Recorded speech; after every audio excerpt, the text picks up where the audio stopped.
Hello, world. It's R.A. Belson here, the author of the new trilogy, Charcoal the Elf, a fantasy series that takes place in the real world. And I'm talking today with the masterful painter who created the cover for Charcoal the Elf Book One up top, John Bates. Thank you for having me. It's a Uh, pleasure. Before we talk about the book cover, let's see it. Are you ready, world? Three, two, one.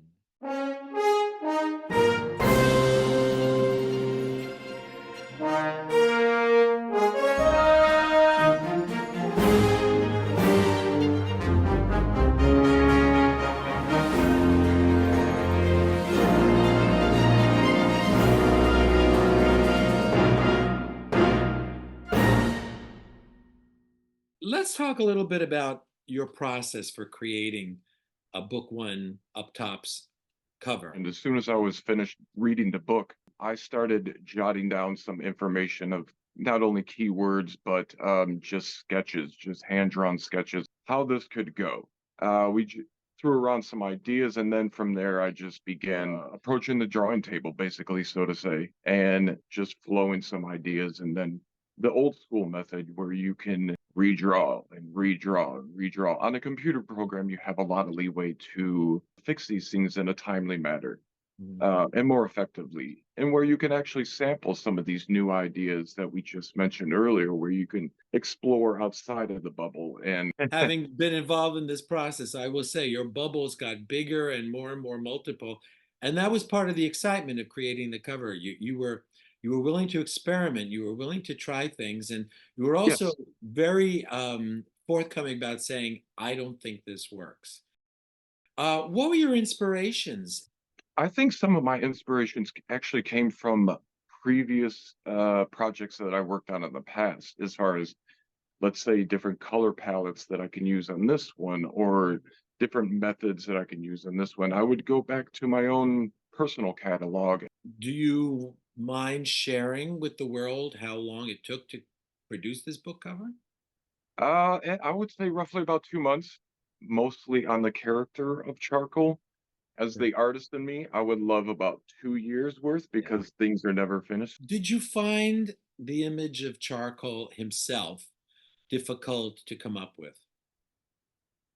Yes. I think we went through many different versions of him, dozens, if not, to where it was like, how about this? How about this? And we've changed everything from his eyes to his lips to his hair. And I think his hair was probably the most difficult because that's a very important part of the story. Why don't you describe parts of the cover that you think are significant? Well, there's a few key elements as far as, like, let's say for him, he's holding the book.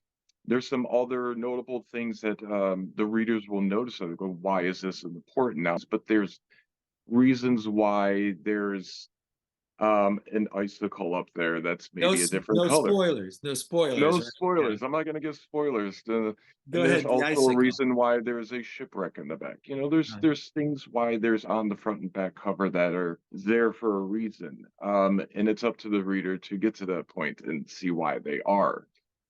Okay, you hear that, readers?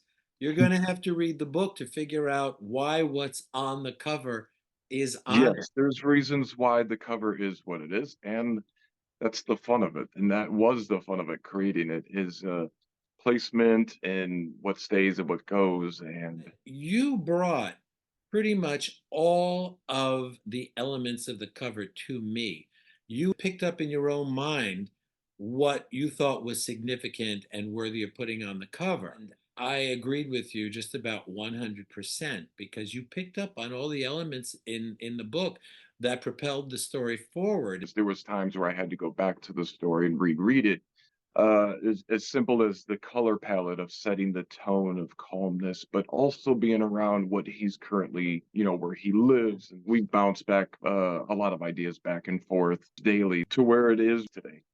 John, I want to thank you again for your deeply, deeply appreciated involvement. And Oh, it's been my pleasure. Thank you for the as opportunity. as Santa says in the book, onwards, upwards, and away.